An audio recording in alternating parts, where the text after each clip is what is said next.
Have you ever imagined a place where survival is so brutal that only the strongest creatures can endure?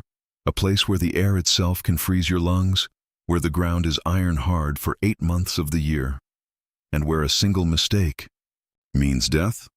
What if I told you there are animals that can freeze solid for months and still come back to life? Not legend, not myth, biology, and deep inside this frozen wilderness, which creatures truly rule the land of ice, darkness, and endless storms? Welcome back to Echoes of the Wild, the place where nature reveals its most mysterious, dangerous, and unforgettable secrets. Today, we are traveling to one of the harshest environments on Earth, a land of towering glaciers that calve into violent, ink-dark seas, of primordial forests where the spruce trees are older than many nations, and of predators hidden not just in the shadows but beneath the very snow you walk on. This is Alaska, not the Alaska of postcards, not the Alaska of calm summer sunsets over still lakes. This is the real Alaska, a world where massive bears roam through freezing mist so thick you cannot see 3 steps ahead, where silent hunters stalk the frozen wilderness for weeks without a single successful kill, and where every season becomes a fight for survival fought with teeth, talons, and desperate cunning. In summer, the rivers explode with life. It is a brief, furious, almost violent burst of abundance. Millions of salmon push upstream against currents that would drown a grown human. Their bodies turn from silver to fiery red. Their jaws hook and distort.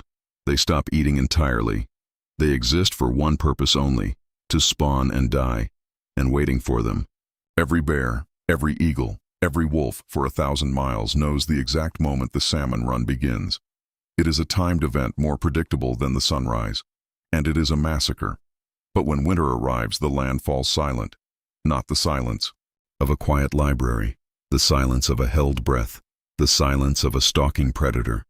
The cold becomes merciless, so merciless that spitting into the air can freeze before it hits the ground.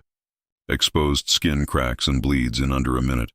Rivers turn to blue-white highways of grinding ice, and the sun disappears for weeks at a time, leaving only a deep, bruised twilight that never becomes true day. And yet, only the toughest creatures continue moving forward. So let us begin properly. Let us walk into the frozen heart of the last great wilderness on Earth.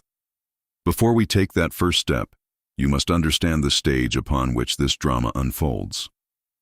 Alaska is not one landscape, but many, and each demands a different kind of strength. There is the Arctic coastal plain in the far north, a place where the ground is permanently frozen just below the surface, permafrost that has not thawed in 10,000 years. In summer, the top few inches melt into a soggy, mosquito-infested marsh teeming with migratory birds. But in winter, that same ground becomes a frozen desert. No trees, no bushes, nothing taller than your ankle. The wind sweeps across this flat, featureless expanse at over 100 kilometers an hour, scouring away any warmth and any exposed flesh. Here the polar bear and the Arctic fox live on the very edge of existence. Then there are the great boreal forests, the taiga, stretching from the Canadian border all the way to the Bering Sea. This is a world of black spruce and white birch, so thick in places that sunlight never touches the forest floor. Moss hangs from every branch. The silence here is heavy, almost suffocating. And beneath the snow, hidden tunnels connect the dens of voles, lemmings, shrews, and the predators that hunt them. The lynx moves through this forest like a ghost. The wolverine tears through it like a living chainsaw. And then, the mountains, the Alaska Range, the Wrangels, the Chugach, peaks that rise so high they create their own weather. Glaciers spill down their valleys like frozen rivers, grinding bedrock into fine dust that turns glacial lakes a brilliant, almost unearthly turquoise blue. Doll sheep cling to cliff faces so vertical that falling means a 1,000-foot drop onto ice. Golden eagles ride thermals above the peaks, watching for a single careless movement far below. And finally, the coast, the inside passage. The Gulf of Idaho, Alaska, the Bering Sea. Waters so cold that falling overboard means death in minutes. Humpback whales feed here in summer, their mouths gaping wide enough to swallow a small car. Stellar sea lions haul out onto rocky islands, their roars echoing like the growls of prehistoric beasts. And beneath the waves, giant Pacific octopus, wolf eels, and six-gill sharks patrol the dark, cold depths. Every one of these landscapes is unforgiving. But together, they form the stage for the greatest survival story on Earth. Let us begin with the most iconic ruler of this frozen kingdom. Not the largest, not the loudest, but the one that commands absolute respect. The brown bear, or as it is known when its territory stretches into the interior. The grizzly. Imagine a creature that can stand 3 meters tall on its hind legs. Imagine a set of claws as long as human fingers, designed not for fighting, but for digging. Digging through frozen soil, digging through rotting logs, digging through the buried caches of smaller animals. Imagine a nose so sensitive it can smell a carcass from 30 kilometers away. Imagine a jaw that can crush a moose femur like a dry twig. Now imagine that creature, hungry. Brown bears in Alaska are not the slow, clumsy animals of children's cartoons. They are fast, dangerously fast. A brown bear can outrun a horse over short distances. It can swim across rivers half a kilometer wide. It can climb trees when young, though adult bears simply knock the tree over if they want what is in it. But the true genius of the brown bear is not its strength, it is its adaptability.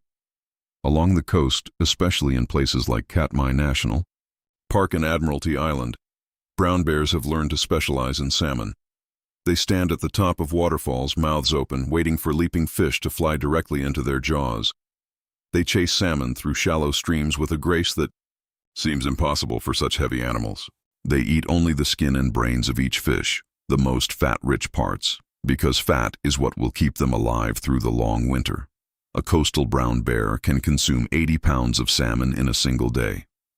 Over the course of the summer, it will eat more than a ton of fish. But inland, where salmon cannot reach, the grizzly lives a very different life. Here, the bear is a generalist, a scavenger, an opportunist. It digs up roots and tubers. It tears apart rotting logs for grubs and ants. It hunts ground squirrels by collapsing their burrows with a single swipe of its paw. It kills moose calves in spring and weakened caribou in autumn. It follows wolf packs from a distance, waiting for them to make a kill so it can steal the carcass. Wolves will sometimes fight back against a lone bear, but a full-grown male grizzly has never lost a fight it truly wanted to win. And then, hibernation. Not true hibernation, scientifically speaking. Brown bears enter a state called torpor. Their heart rate drops from 40 beats per minute to 8. Their body temperature falls only a few degrees, unlike true hibernators like ground squirrels, whose bodies can drop below freezing. This means a bear can wake up quickly if threatened, and threats do appear. Other bears, wolverines desperate, enough to challenge anything, even, in rare cases, a pack of wolves testing the den's entrance. The female bear gives birth during this torpor while her body is barely functioning. While she has not eaten or drunk for months, she gives birth to tiny, blind, hairless cubs the size of squirrels. They nurse on milk so rich in fat it is thicker than cream.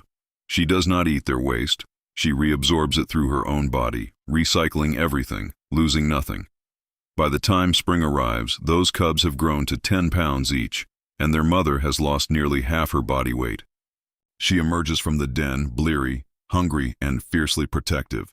And the first thing she does, she eats the snow. She eats mouthful after mouthful of snow to trigger her dormant digestive system. Then she leads her cubs downhill, toward the first green shoots of spring grass and the first carcasses of winter-killed animals. This is the brown bear, not a monster, not a cuddly icon. A survivor so perfectly adapted to this land that it has no natural enemies except itself and us. But no conversation about Alaskan wildlife is complete without acknowledging the true giant of the North. The moose. If the brown bear is the king of strength, the moose is the king of awkward, terrifying power. People who have never seen a moose up close imagine something like an oversized deer. They are wrong. A full-grown male moose, called a bull, can stand over 2 meters tall at the shoulder. That is shoulder height. not antler height. From hoof to antler tip, a large bull can reach 3.5 meters. It can weigh over 700 kilograms. That is heavier than most grizzly bears, and its antlers, those antlers are not decorations. They are weapons. Each antler can span 2 meters from tip to tip. The palm, the wide flat part of the antler, can be 30 centimeters across. A single antler can weigh 25 kilograms. Together, a pair of antlers is heavier than some adult humans. The bull grows a new set every single year, shedding the old ones in winter and beginning the new growth in spring. The rate of growth is astonishing. Antlers can lengthen 2.5 centimeters per day, requiring an enormous intake of calcium and phosphorus. A bull moose will often visit natural mineral licks, eating mouthfuls of clay and muddy water to fuel this explosive growth, but the antlers are only part of the moose's arsenal. The real danger is in the legs. A moose has long, slender legs that look almost fragile. They are not fragile. Those legs can kick in any direction, forward, sideways, backward, with enough force to crush a wolf's skull, shatter a bear's ribs, or kill a human with a single blow. Moose have been known to drown attacking wolves by holding them underwater with a foreleg. They have trampled grizzlies that got too close to a newborn calf. They are not prey in any simple sense. They are opponents. Every year in Alaska, more people are injured by moose than by bears. Not because moose are aggressive, but because they are unpredictable and surprisingly fast. A charging moose can cover 30 meters in under 3 seconds. And unlike a bear, which will often bluff charge or stop short, a moose does not bluff.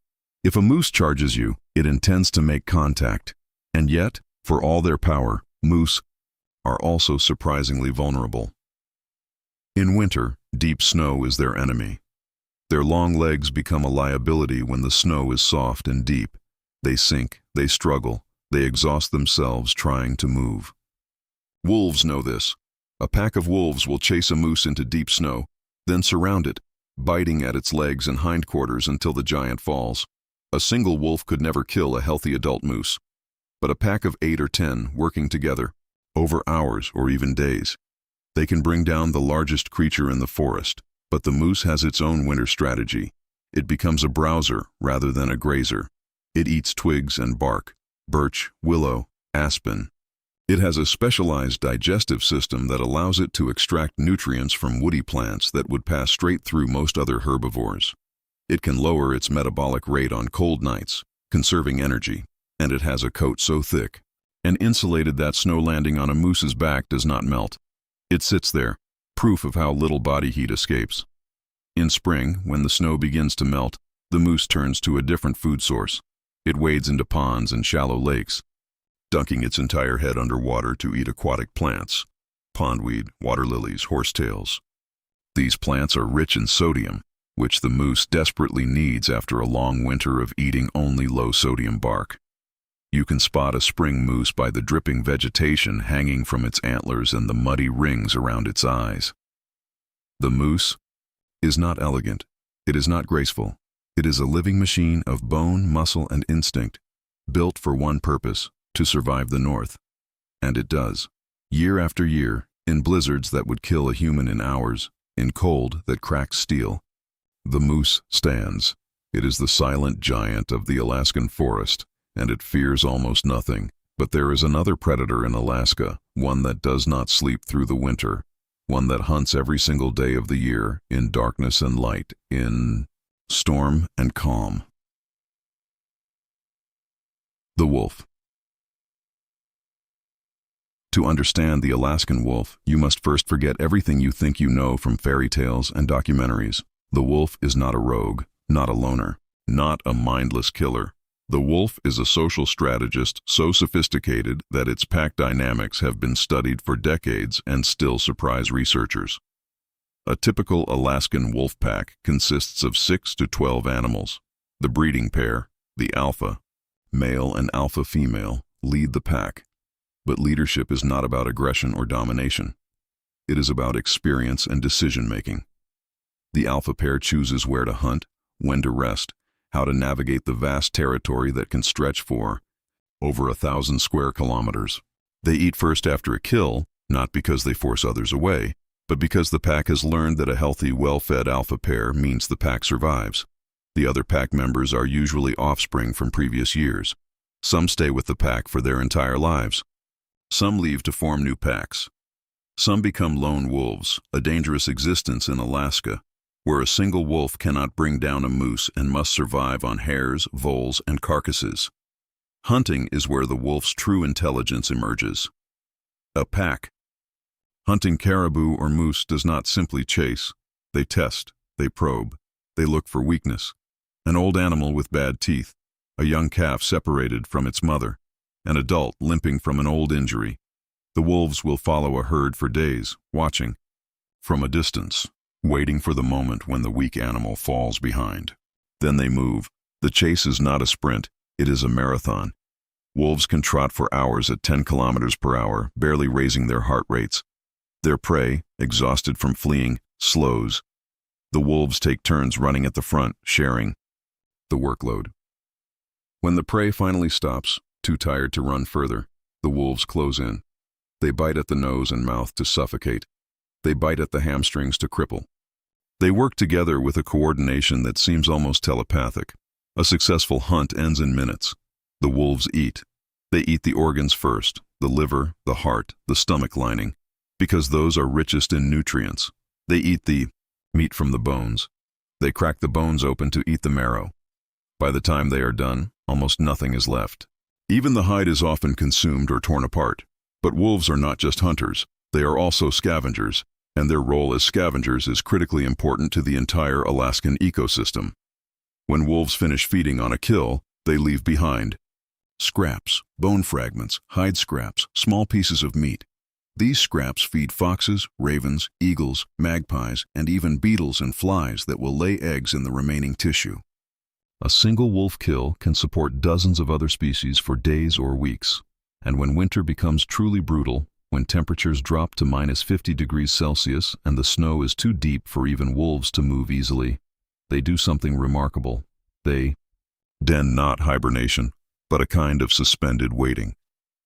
The pack curls together in a den, often a natural cave or a hollow beneath the roots of an ancient spruce tree. Their body heat warms the den to near freezing, while outside, the air is cold, enough to freeze mercury. They sleep, they conserve, they listen. And when the storm passes, they emerge, shake off the frost, and begin hunting again. The howl of a wolf pack is one of the most haunting sounds on earth. But it is not a cry of loneliness, it is a message. I am here. We are here. This is our territory. Stay away or be ready to fight. Other packs hear the howl and answer. The conversation travels for kilometers across the frozen landscape. It is the sound of the Alaskan night, and it has not changed in 10,000 years.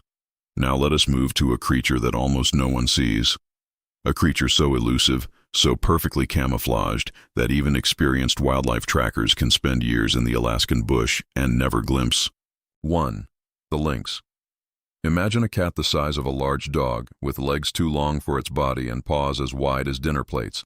Those enormous paws are not a mistake. They are snowshoes. The lynx's paw spreads wide when it steps, distributing its weight so evenly that it can walk across deep snow that would swallow a wolf or a human. The soles of its paws are covered in thick fur, muffling every sound. The lynx moves through the winter forest like a whisper. Its coat is silver gray in winter, turning reddish-brown in summer, always marked with faint spots that break up its outline against tree bark and shadow. Its ears are tipped with long black tufts of fur, not for hearing, but for camouflage. Those tufts break up the round shape of the cat's head, making it harder for prey to recognize what they are looking at. And its eyes, yellow, unblinking. Wide set for exceptional depth perception. The lynx can see a hare moving at 200 meters in near total darkness. Because the lynx is a specialist, its entire existence revolves around one animal, the snowshoe hare. Snowshoe hares are not rabbits. They are larger, with hind legs so powerful they can leap 3 meters in a single bound.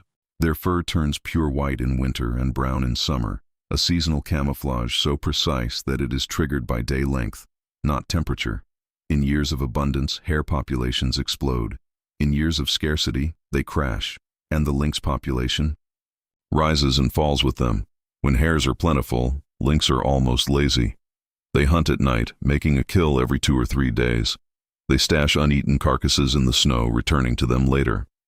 Females raise litters of 4 to 6 kittens, each one a perfect miniature copy of its mother. But when hares are scarce, the lynx becomes a desperate wanderer. It expands its territory, sometimes traveling hundreds of kilometers in search of food. It switches to smaller prey, voles, mice, grouse, even young deer if the opportunity arises.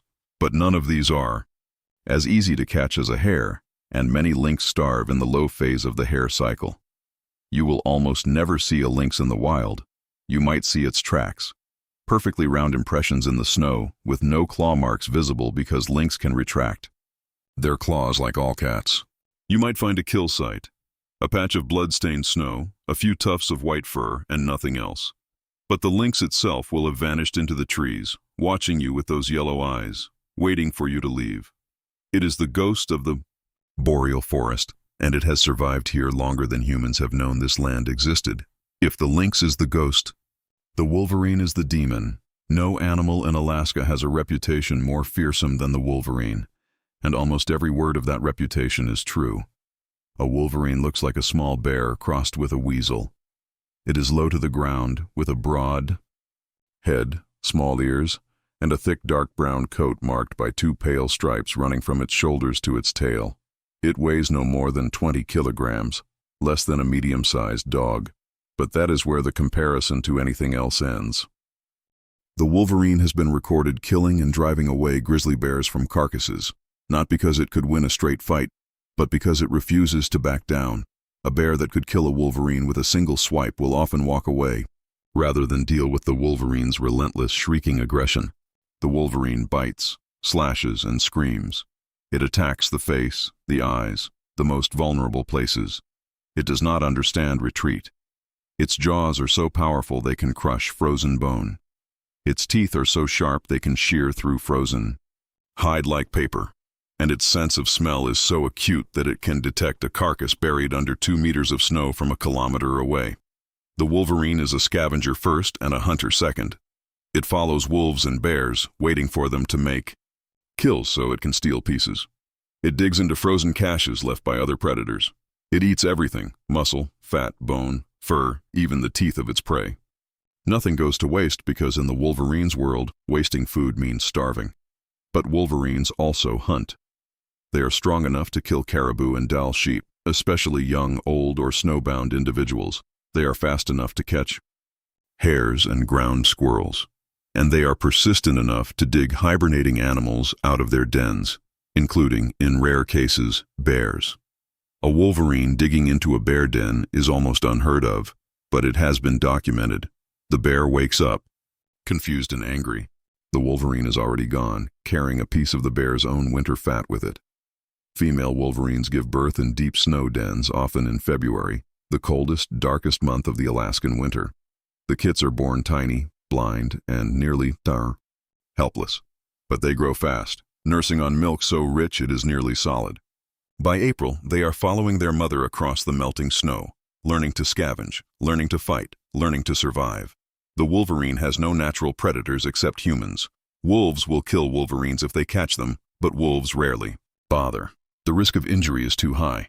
A single bite from a wolverine can cripple a wolf's leg or open its belly. Both predators understand that the other is not worth the fight. The wolverine does not belong anywhere. It does not fit neatly into any category. It is too large to be a weasel, too fierce to be a scavenger, too solitary to be a pack hunter. It simply exists. And in existing, it reminds us that survival is not about size or speed or strength. Survival is about refusal. The refusal to die. The refusal to retreat. The refusal to accept that anything is stronger than your own will to live.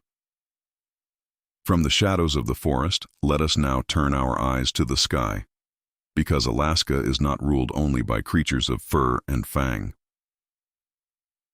The frozen skies belong to birds that have mastered the art of survival in ways that seem impossible. Consider the ptarmigan, a bird about the size of a small chicken, found across the Arctic and subarctic regions of Alaska. In summer, the ptarmigan is mottled brown and gray, perfect camouflage against tundra rocks and dry brush. In winter, it molts every single feather and grows a new coat of pure white. The change is complete. The bird disappears against the snow, but the ptarmigan does not stop at camouflage. It grows feathers on its feet, thick, dense feathers that cover its toes and the bottoms of its feet like tiny snowshoes. It can walk on top of powdery snow that would swallow a larger bird. It can burrow into a snowdrift for warmth, letting the snow insulate it against the brutal cold above. And when the cold is so extreme that even burrowing is not enough, the ptarmigan digs a tunnel. It excavates a passage into the snow, creating a small chamber just large enough for its body. It fluffs its feathers, trapping a layer of warm air against its skin. It lowers its body temperature slightly, reducing its energy needs. And it waits. It can survive in this tunnel for days, emerging only briefly to eat the buds of willow and birch that poke above the snow. Then there is the golden eagle, the undisputed aerial ruler of the Alaskan mountains. With a wingspan of over 2 meters, eyesight 8 times sharper than a human's, and talons that can exert hundreds of kilograms of pressure per square centimeter. The golden eagle is a flying weapon. It hunts mainly in summer when the mountain passes are clear of snow. It spots a marmot from a kilometer away. It folds its wings and dives, a controlled fall that can reach speeds of 200 kilometers per hour. At the last moment, it throws its feet forward, talons spread wide. The impact kills the marmot instantly. The eagle carries the body to a rocky ledge and eats in peace, but the golden eagle also hunts in winter, and winter hunting is a different challenge entirely. The eagle cannot dive into deep snow. It would get stuck. Instead, it perches on high cliffs, watching for prey moving on the surface. A ptarmigan, a hare, a fox cub that ventured too far from the den. The eagle glides down silently, snatching the prey from the snow with a precision that seems impossible for such a large bird. And then there is the raven. The raven is not the largest bird in Alaska. It is not the fastest, not the strongest, not the most beautiful, but it might be the smartest. Ravens in Alaska have been observed using tools, pulling fishing line through holes in the ice to steal bait, dropping rocks on ice to crack it and access water, even rolling snowballs down hills to start avalanches that uncover buried carcasses. They remember human faces for years, holding grudges against people who have harassed them and rewarding those who have fed them. They have regional dialects, different accents in their calls that vary from one valley to the next, and ravens cooperate. In winter, when food is scarce, ravens form loose flocks. They share information about food sources, calling to each other when a carcass is found. They take turns watching for predators while others feed. They have even been documented leading wolves to moose carcasses, knowing that the wolves will tear open the hide and leave scraps that the ravens can eat. The raven's intelligence is not just a curiosity, it is a survival strategy. In a landscape where brute force often fails, brains win. The raven outthinks the cold, it outthinks the hunger, it outthinks every other bird in the sky. Now let us go further north, to the very edge of the continent, to the place where the boreal forest gives way to treeless tundra, and the tundra gives way to the frozen sea. This is the realm of the polar bear. If the brown bear is the ruler of the forest and the grizzly the ruler of the mountains, the polar bear is the undisputed emperor of the ice. A large male polar bear can weigh over 700 kilograms, as much as a moose, but built entirely differently. Where the moose is tall and gangly, the polar bear is low and thick. Its neck is longer than a brown bear's, allowing it to hold its head above water while swimming. Its paws are enormous, acting not as snowshoes but as paddles, with partial webbing between the toes. Its claws are shorter and more curved than a brown bear's, better for gripping ice than for digging. And its fur, polar bear fur, is not white. Each hair is transparent and hollow, like a tiny glass tube. The hollow core traps air, providing insulation. So effective that polar bears overheat in temperatures above freezing. The hairs scatter light, making the bear appear white or yellowish against the snow and ice. Underneath that fur, the polar bear's skin is black, jet black, absorbing every possible photon of warmth from the weak Arctic sun. But the polar bear's greatest adaptation is not visible at all. It can swim for days without resting. It has been tracked on journeys of over 400 kilometers through open water, swimming at an average speed of 10 kilometers per hour. Its body stores immense amounts of fat, a layer up to 10 centimeters thick, that provides both insulation and energy. When swimming, it uses its front legs like oars and its hind legs like a rudder, keeping its nose above water and its eyes forward. Its primary prey is the ringed seal. The polar bear hunts by waiting at breathing holes, small openings in the sea ice where seals surface for air. The bear can wait for hours, absolutely motionless, its black nose covered by a paw to hide the only visible part of its body against the white ice. When a seal surfaces, the bear strikes with its forepaw, dragging the seal out of the water before it can escape. But the sea ice is changing. In many parts of Alaska, the ice forms later in autumn and melts earlier in spring. Polar bears have less time to hunt seals, less time to build up the fat reserves they need to survive the summer. Some bears are forced to swim hundreds of kilometers to reach remaining ice. Some are forced onto land where they scavenge human garbage and beach-cast whale carcasses, food that is less nutritious and harder to find. Female polar bears give birth in snow dens, usually to twins. The cubs are born in December or January, weighing less than a kilogram each. They are blind, toothless, and covered in fine fur. Their mother does not eat for the entire denning period, up to 8 months in some cases. She lives entirely on her fat reserves, nursing her cubs with milk that is 30% fat. By the time they emerge from the den in spring, the cubs have grown to 10 or 15 kilograms, and their mother has lost half her body weight. The polar bear is not aggressive by nature, but it is also not afraid. A polar bear that has not eaten for weeks will approach human settlements, vehicles, even buildings. It is curious and dangerous in equal measure. In the northernmost villages of Alaska, no one walks outside after dark without a rifle and a spotter. Ellie. The polar bear is a creature of the ice. If the ice disappears, so will the bear. And watching a polar bear walk across the frozen sea, head low, breath fogging in the cold air, you understand that you are seeing something ancient, something that has survived ice ages and warm periods, sea level rises and falls, something that may not survive the next 100 years. There is one more creature we must meet before we leave this frozen wilderness. Not a predator, not a giant, something small, almost invisible, and yet, in its own way, just as remarkable as any bear or wolf. The wood frog. On the surface, the wood frog is unremarkable. It is a small brown frog, no larger than your thumb, with a dark mask across its eyes that makes it look like a tiny bandit. It lives in the forests and wetlands of Alaska, eating insects, avoiding predators, living a quiet, amphibian life. But the wood frog does something that no other frog in North America can do. When winter arrives, it freezes, not metaphorically, literally. Solid. As temperatures drop, the wood frog's body begins producing massive amounts of glucose, a type of sugar, which it pumps into its cells. This glucose acts as a cryoprotectant, a biological antifreeze. Ice forms outside the frog's cells, but not inside them. The frog's heart stops beating. Its brain stops sending signals. Its blood stops flowing. Up to 65% of the water in its body turns to ice. The frog looks dead. It feels dead. If you picked it up in winter, it would be a hard, cold lump of frozen tissue, but it is not dead.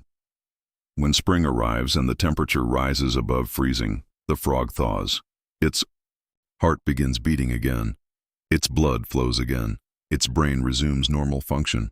Within hours, the wood frog is hopping through the forest as if nothing had happened. It has no memory of the winter. It has no scars from the freezing. It simply continues living, as if the past 8 months were a single night's sleep. Scientists are still studying how the wood frog does this. If we could learn to replicate the process, it could revolutionize organ transplantation, allowing human organs to be frozen and thawed without damage. It could help us understand how to preserve cells for medical treatments. It could even, in the distant future, help humans achieve suspended animation for long space voyages, all of that potential hidden in a tiny brown frog in the Alaskan forest. The wood frog reminds us that survival does not always mean fighting. Sometimes, survival means waiting. Sometimes, survival means surrendering to the cold, trusting that you can endure what should kill you. Sometimes survival means freezing solid and trusting that spring will come. And so we return to where we began. Alaska is not a place of easy answers. It is not a nature documentary with a happy ending. It is a place of relentless pressure, where every creature is tested every day, and where only the most adaptable, the most persistent, and the most fortunate survive. The brown bear survives by being strong enough to take what it needs. The moose survives by being too large and dangerous to challenge lightly. The wolf survives by thinking together, hunting as one. The lynx survives by being invisible. The wolverine survives by refusing to lose. The ptarmigan survives by disappearing. The golden eagle survives by speed and precision. The raven survives by intelligence. The polar bear survives by being master of the ice, and the wood frog survives by freezing solid and waiting for the thaw. Each of these is a different answer to the same question. How do you live where life should be impossible? There is no single answer. There is only the wild, messy, beautiful reality of evolution. A million different strategies, each one a miracle in its own right. Before we leave this frozen wilderness, take a moment. Close your eyes. Imagine the wind across an open snowfield. Imagine the silence after a storm. Imagine the northern lights moving slowly overhead, green and purple and red, like the breath of something ancient and vast. Somewhere out there, beneath that same sky, a wolf pack is waking from its den. A moose is digging through the snow for willow twigs. A lynx is watching a hare, perfectly still, waiting for the exact moment to move. A wolverine is following a bear track, hoping for scraps. A raven is calling from a spruce tree, telling the world that it is still here, still watching, still surviving. And in a frozen pond, buried beneath ice and snow, a wood frog waits for spring. This is Alaska. This is echoes of the wild.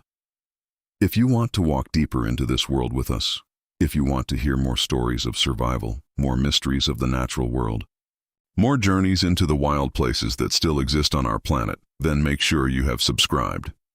Turn on the notification bell so you never miss an episode. Share this with someone who needs to remember how wild and wonderful the world still is. And until next time, step softly, watch closely, listen for the echoes, because out there, somewhere, something wild is watching you back. End of episode. The sound of wind fades into the low, distant howl of a single wolf. Then silence.